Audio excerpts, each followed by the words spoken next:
നമസ്തേ. 2024 August മാസം 17-ാം തീയതി സൂര്യൻ മേടം രാശിയിലേക്ക് പ്രവേശിക്കുകയാണ്. സൂര്യൻ്റെ മേടം രാശിയിലേക്കുള്ള പ്രവേശമാണ് പുതുവർഷം, മലയാള വർഷത്തിൻ്റെ തുടക്കം. അതായത് 1200-ാം ആണ്ട് ആരംഭിക്കുകയാണ്. അപ്പോൾ ഈ വീഡിയോയ്ക്കകത്ത് 1200-ാം ആണ്ട് വർഷം മേടം രാശിക്കാരായ നക്ഷത്രക്കാർക്കുണ്ടാകുന്ന ഗുണഫലങ്ങളും ദോഷഫലങ്ങളും എന്തൊക്കെയാണ് എന്നതിനെക്കുറിച്ചാണ് സംസാരിക്കുന്നത്. അശ്വതി, ഭരണി, കാർത്തിക ആദ്യ കാൽഭാഗത്തിൽപ്പെട്ട നക്ഷത്രങ്ങളാണ് മേടം രാശിയിൽപ്പെട്ട നക്ഷത്രങ്ങൾ. മേടം രാശിക്കാർക്ക് ഇപ്പോൾ വ്യാഴം 2-ാം ഭാവത്തിൽ ഇരിക്കുകയാണ്. 2025 മെയ് മാസം 14-ാം തീയതി വ്യാഴം 3-ാം ഭാവത്തിലേക്ക് കടക്കുകയാണ്.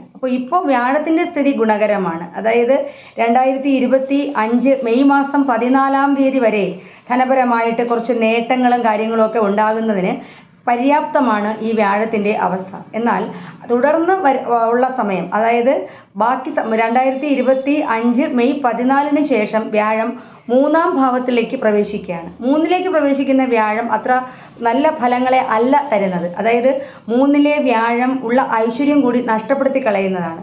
അതുപോലെ തന്നെയാണ് രാഹുവും മെയ് മാസം 19-ാം തീയതി 18-ാം തീയതിക്ക് ശേഷം 11-ാം ഭാവത്തിലേക്ക് വരികയാണ്. അപ്പോൾ നമുക്ക് ധനപരമായിട്ട് പുഷ്ടി ഉണ്ടാകും. ഇപ്പോൾ 12-ൽ ഇരിക്കുന്ന രാഹുവാണ്. ആ രാഹു 11-ാം ഭാവത്തിലേക്ക് മാറുകയാണ്. ധനപരമായിട്ട് നേട്ടങ്ങളൊക്കെ ഉണ്ടാകും. പക്ഷേ നമ്മുടെ കാശൊക്കെ എങ്ങോട്ട് പോയി, എങ്ങനെ ചിലവായി പോകുന്നു എന്നത് നമുക്ക് തന്നെ അറിയാൻ പറ്റില്ല. എന്തെല്ലാം ചെയ്തു എന്ന് റീകളക്ട് ചെയ്യേണ്ടി വരും. നമ്മൾ ചിന്തിച്ച് മനസ്സിലാക്കണം എന്തെല്ലാം ആവശ്യത്തിന് വേണ്ടി ചിലവാക്കി എന്ന് ചിന്തിക്കേണ്ട അവസ്ഥ. പണത്തിന് നല്ല ചിലവുണ്ടാകുന്ന സമയമാണ്.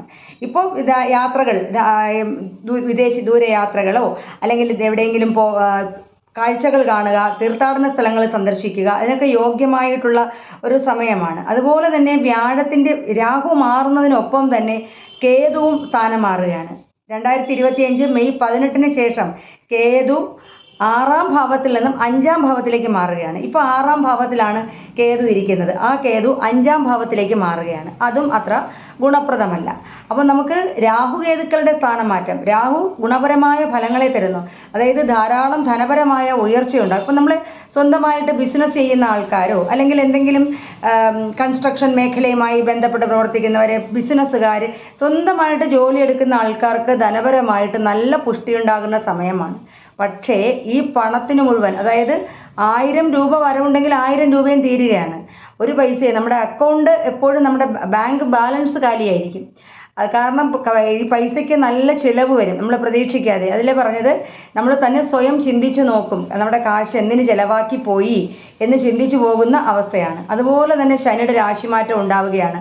2025 മാർച്ച് മാസം 29-ാം തീയതി ശനി രാശി മാറുകയാണ്. ഇപ്പോൾ 11-ാം ഭാവത്തിലിരിക്കുന്ന ശനിയാണ്. ശനി ഇപ്പോൾ കഴിഞ്ഞ മെയ് മാസം മുതൽ കുറച്ച് നല്ല ഫലങ്ങളെയൊക്കെ ചെയ്തു തുടങ്ങിയ ശനിയാണ്. ആ ശനി 2025 മാർച്ച് മാസം 29-ന് ശേഷം 12-ാം ഭാവത്തിലേക്ക് കടക്കുകയാണ്. അതായത് ഏഴരാണ്ട ശനി ആരംഭിക്കുകയാണ്. ഏഴരാണ്ട ശനിയുടെ 1-ാം സ്റ്റേജിലേക്ക് മേടൻ രാശിക്കാർ പോവുകയാണ്. അപ്പോൾ അടുത്ത 2 വർഷക്കാലം ഏഴരാണ്ട ശനിയായിരിക്കും. അതിനുശേഷമുള്ള സമയം ശനി 12-ൽ, ജാതകത്തിൽ ശനി ശുഭനായിട്ടിരിക്കുകയാണെങ്കിൽ വലിയ പ്രയാസങ്ങളൊന്നും ഉണ്ടാക്കത്തില്ല. അതുപോലെ തന്നെ ഈ മെയ് വരെയുള്ള സമയം, മെയ് 14 വരെയുള്ള സമയം ഏഴരാണ്ട ശനി സ്റ്റാർട്ട് ചെയ്തെന്നും പറഞ്ഞിട്ട് ഒരു പ്രോബ്ലം ഉണ്ടാവത്തില്ല. നല്ല ഗുണങ്ങളെ തരുള്ളൂ. കാരണം വ്യാഴത്തിൻ്റെ സ്ഥിതി, 2-ലെ വ്യാഴത്തിൻ്റെ സ്ഥിതി. അപ്പോൾ 2-ൽ വ്യാഴം ഇരിക്കുന്നത് കൊണ്ട് ധനപരമായിട്ട് നമുക്ക് കുറച്ച് പുഷ്ടികളൊക്കെ ഉണ്ടാകുന്നതിന് സാധ്യതയുണ്ട്. സാമ്പത്തികമായിട്ട് ഉയർച്ചയുണ്ടാകാം. നേട്ടങ്ങൾ ധാരാളമായിട്ട് കൈവരിക്കുന്ന ഒരു സമയമാണ്. അപ്പോൾ ഈ ഒരു സമയം, അതുപോലെ തന്നെ നമ്മുടെ കേതുവിൻ്റെ സ്ഥാനമാറ്റവും അത്ര ഗുണകരമല്ല. സന്താനങ്ങളുമായി ബന്ധപ്പെട്ട് കുഞ്ഞുങ്ങൾ ഉണ്ടാകാൻ ആഗ്രഹിച്ചിരിക്കുന്ന ആൾക്കാരാണെങ്കിൽ ചെറിയൊരു പ്രയാസമൊക്കെ ഉണ്ടാകുന്ന കാലം.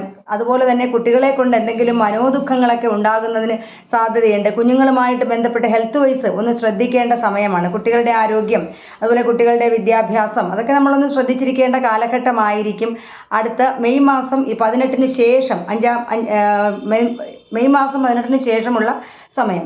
അപ്പോൾ ഈ ഒരു സമയം കുടുംബപരമായിട്ട് ആരോഗ്യപരമായിട്ട് നോക്കുകയാണെങ്കിൽ അത്ര ഗുണപ്രദമായിട്ടുള്ള ഒരു വർഷം ആയിരിക്കുകയില്ല. ആരോഗ്യപരമായിട്ട് പ്രത്യേകിച്ച് എന്തെങ്കിലും അസുഖമുള്ള ആൾക്കാരൊക്കെ ആണെങ്കിൽ അതൊന്ന് കൂടുന്നതിന് സാധ്യതയുള്ള ഒരു സമയമാണ്. ശത്രുക്കൾ ധാരാളമായിട്ട് ഉണ്ടാകുന്നതിന് സാധ്യതയുണ്ട്. പ്രത്യേകിച്ച് മീനമാസമൊക്കെ ആകുമ്പോൾ ശത്രുക്കളുടെ എണ്ണം അല്ലെങ്കിൽ ശത്രുക്കൾ വർദ്ധിക്കുന്നതിന് സാധ്യതയുണ്ട്. എന്നാൽ അതിന് മുമ്പുള്ള സമയം, ഇനി മീനമാസം എടുത്തു പറയുന്നത് മീനമാസത്തിന് ശേഷമാണ് ശത്രുക്കളെ ഭയക്കേണ്ട ഒരു സമയം എന്ന് പറയുന്നത്. മീനം, മേടം. അപ്പോൾ ആ ഒരു സമയം എന്ന് പറയുന്നത് ശത്രുക്കളുമായി ബന്ധപ്പെട്ട് നമുക്ക് ചെറിയ ശത്രുക്കളുടെ അപകടങ്ങൾ ഇതൊക്കെ ഉണ്ടാകുന്നതിന് സാധ്യതയുള്ള ഒരു സമയമാണ്. അടുത്ത മീനമാണ്. അപ്പോൾ സമയം ഇനിയും കിടക്കുകയാണ്. ഈ മേടമാസത്തെ സംബന്ധിച്ച് പറയുകയാണെങ്കിൽ അഗ്നി, വായു, ആയുധങ്ങൾ മുതലായ കാര്യങ്ങളിൽ ഒന്ന് ശ്രദ്ധിക്കേണ്ട സമയമാണ്. ധനപരമായിട്ട് ചിലവുണ്ടാകും, യാത്രകൾ ചെയ്യേണ്ട ആവശ്യമുണ്ടാകും, ആരോഗ്യപരമായിട്ട് ആ ഒരു സുഖക്കുറവ് ഉണ്ടാകുന്ന ഒരു സമയമാണ്. ധനപരമായിട്ട് ചില നഷ്ടങ്ങൾ, കന്നിമാസം വരെയുള്ള സമയവും ആരോഗ്യപരമായിട്ട് വളരെയധികം ശ്രദ്ധിച്ചിരിക്കേണ്ട സമയമാണ്. അതുപോലെ തന്നെ മാതൃജനങ്ങൾക്ക് അരിഷ്ടത ഉണ്ടാകുന്നതിന് സാധ്യതയുള്ള ഒരു വർഷമായിരിക്കും. അമ്മയുടെ ആരോഗ്യവുമായി ബന്ധപ്പെട്ട് ശ്രദ്ധിക്കേണ്ട ഒരു വർഷമാണ്. വ്യാപാരം ചെയ്യുന്ന ആൾക്കാർ, കച്ചവടം ചെയ്യുന്ന ആൾക്കാർക്ക് ഈ മെയ് 18 ശേഷം ധനപരമായിട്ട് പുഷ്ടിയുണ്ടാകും. മെയ് 18 വരെയുള്ള സമയം ശ്രദ്ധിക്കേണ്ടതാണ്. അതുപോലെ തന്നെ സ്ഥാനചലനം ഉണ്ടാകുന്നതിന് സാധ്യതയുള്ള ഒരു വർഷമായിരിക്കും ഇത്. വിദേശവുമായിട്ട് ബന്ധപ്പെട്ട് യാത്രകൾ ചെയ്യാൻ ആഗ്രഹിച്ചിരിക്കുന്നവർ, വിദേശത്ത് അതായത് പഠിക്കാൻ പോകാൻ ആഗ്രഹിച്ചിരിക്കുന്ന കുട്ടികൾ, അല്ലെങ്കിൽ ജോലിക്ക് പോകാൻ ആഗ്രഹിച്ചിരിക്കുന്നവർ, അങ്ങനെയുള്ളവർക്ക് ഗുണപ്രദമായിട്ടുള്ള ഒരു സമയമാണ് 2025 മാർച്ച് മാസം 29 ശേഷം. അപ്പോൾ യാത്രകൾ ചെയ്യുന്നതിന് ആഗ്രഹിച്ചിരിക്കുന്നവർക്ക് അതിനുശേഷം വിദേശയാത്രയുമായി ബന്ധപ്പെട്ട് ആനുകൂല്യങ്ങൾ കിട്ടും. അതുപോലെ വിദേശത്ത് താമസിക്കുന്ന ആൾക്കാർ, അവർക്കും ഈ സമയത്ത് ആനുകൂല്യങ്ങൾ കിട്ടുന്ന സമയമാണ്. ദമ്പതിമാർ തമ്മിൽ കുഞ്ഞു കുഞ്ഞു തർക്കങ്ങൾ, അഭിപ്രായ വ്യത്യാസങ്ങൾ ഇതൊക്കെ ഉണ്ടാകുന്നതിന് സാധ്യതയുള്ള ഒരു വർഷമാണ്. എന്നാൽ വിവാഹം നോക്കിയിരിക്കുന്ന ആൾക്കാർക്ക്, അതായത് കുറച്ച് കാലങ്ങളായിട്ട് വിവാഹം നോക്കിയിരിക്കുന്നു, വിവാഹത്തിന് എന്തെങ്കിലും തടസ്സങ്ങൾ ഉണ്ടായിരിക്കുന്നു എങ്കിൽ തീർച്ചയായിട്ടും വിവാഹം നടക്കുന്ന ഒരു വർഷമായിരിക്കും ഇത്. കുംഭമാസമൊക്കെ ആവുമ്പോൾ കുറച്ച് ഐശ്വര്യങ്ങളും സൂര്യൻ്റെ ഒരു സ്ഥിതി വെച്ച് പറയുകയാണെങ്കിൽ വിവാഹം മുതലായ കാര്യങ്ങൾ നടക്കുന്നതിന്, ദാമ്പത്യ സുഖമുണ്ടാകുന്നതിന്, അതുപോലെ യാത്രകൾ ചെയ്യുന്നതിന് ഒക്കെ സാധിക്കുന്ന ഒരു വർഷമാണ്. സൽക്കർമ്മങ്ങളുടെ എല്ലാം ഫലം കിട്ടുന്ന ഒരു വർഷമായിരിക്കും.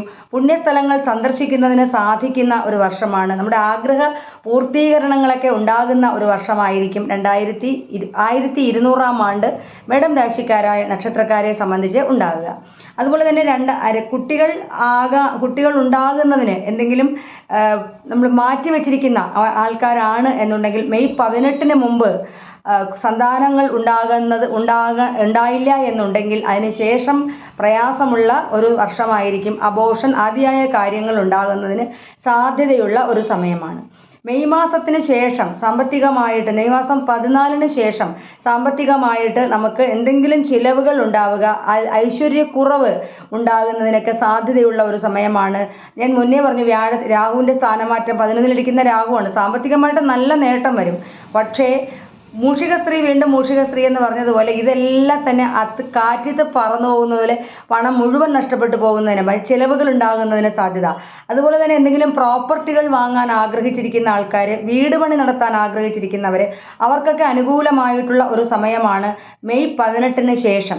വീട് വാങ്ങുന്നതുമായി ബന്ധപ്പെട്ടൊക്കെ നമ്മൾ ആഗ്രഹിച്ചിരിക്കുകയാണ്, സാധിക്കാതിരിക്കുകയാണെങ്കിൽ തീർച്ചയായിട്ടും മെയ് 18 ശേഷം അത് സാധിച്ചു കിട്ടും. അതുപോലെ വാഹനങ്ങൾ വാങ്ങുന്നതിന് വേണ്ടി ശ്രമിക്കുന്ന ആൾക്കാർക്ക് അത് സാധിച്ചു കിട്ടുന്ന ഒരു സമയമാണ്. അങ്ങനെ വീട്, വാഹനം മുതലായ ആർഭാടകരമായ കാര്യങ്ങൾക്ക് വേണ്ടി പണം ചിലവാക്കുന്ന ഒരു വർഷമാണ് ഈ 1200 ആണ്ട്. അതായത് മെയ് മാസം 2025 മെയ് മാസം 18 ശേഷം അങ്ങനെയുള്ള ഐശ്വര്യങ്ങൾ കിട്ടുന്നതിന് സാധ്യതയുള്ള ഒരു സമയമാണ്.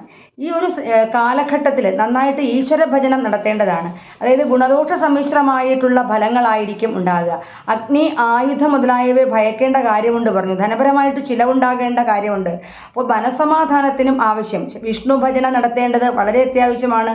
ഓം നമോ നാരായണായ എന്ന വിഷ്ണുവിൻ്റെ അഷ്ടാക്ഷര മന്ത്രം നിത്യവും ജപിക്കുന്നത് നല്ലതാണ്. 108 തവണ നിത്യവും ജപിക്കുക. വ്യാഴാഴ്ചകളിൽ 336 തവണ രാവിലെയും വൈകിട്ടും ജപിക്കാൻ സാധിക്കും എന്നുണ്ടെങ്കിൽ ജപിക്കുക.